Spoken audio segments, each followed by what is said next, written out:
ఇప్పుడు మనం fifth sum చూసుకుందాం. ఏమి ఇచ్చిండు? Find the value of K. Line equation వచ్చేసి 3x - 4y + k = 0 ఇచ్చిండు. దీన్ని ఏమన్నాడు? టాంజెంట్ అన్నాడు. మళ్ళీ హైపర్బోలా ఇచ్చిండు. హైపర్బోలా ఏంది? x² - 4y² = 5. కే వాల్యూ అనుకోమన్నాడు. ఇట్లా మనకు ఒక టాంజెంట్ ఈక్వేషన్ ఇచ్చి హైపర్బోలా ఈక్వేషన్ ఇచ్చిండు అనుకో, ఏదైనా ఫార్ములా ఉందా అన్న అంటే ఒకటి ఉంటుంది, n² = a²l² - b²m². AL minus BM అన్నిట్లకి స్క్వేర్లో అని గుర్తుపెట్టుకోవాలి. సో నేను ఏం చేస్తాను అంటే, given hyperbola x² - 4y² = 5. Hyperbola ఇట్లుంటుందా? ఉండదు. ఎట్లుంటుంది? x² / a² - y² / b² = 1 ఉండాలి. ఒకవేళ ఇక్కడ ప్లస్ ఉంటే అది ఎలిప్స్ అవుతుంది. సో నేను ఫస్ట్ అట్లా రాస్తా, x² - 4y² / 5. ఇక్కడ 1 ఇంటూ ఉంటేనే ఇంటూ ఉన్నది అక్కడ వస్తే డివైడెడ్ బై అవుతుంది. ఇప్పుడు ఈ 5ని ఆస్తులు వంచినట్టు వంచేసేది. తర్వాత ఈ 4ని కిందికి వెళ్ళగొట్టు. ఒకవేళ ఇక్కడ ప్లస్ ఉందనుకో, మైనస్ ఆఫ్ మైనస్ రాసుకోవచ్చు. 5/4 = 1.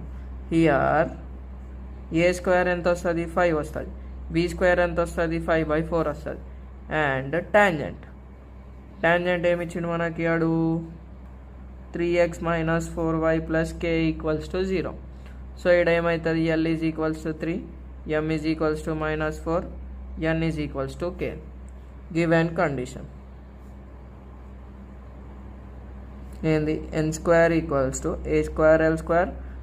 - b²m². వాల్యూ సబ్స్టిట్యూట్ చేసేసాయి. n అంటేనేమో k, k², a² అంటేనేమో 5, l అంటేనేమో 3² - b అంటే ఏంది?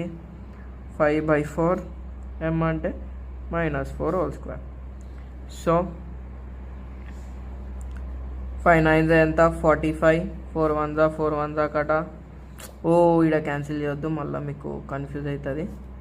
ఇక్కడ స్క్వేర్ ఉంది కదా, సో -5/4 × 4 × 4 రాస్తా.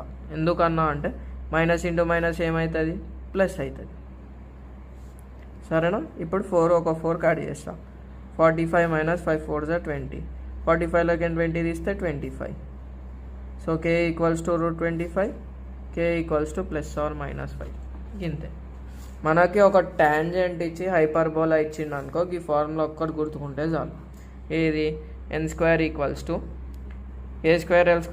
- b²m². అంతే. Thanks for watching.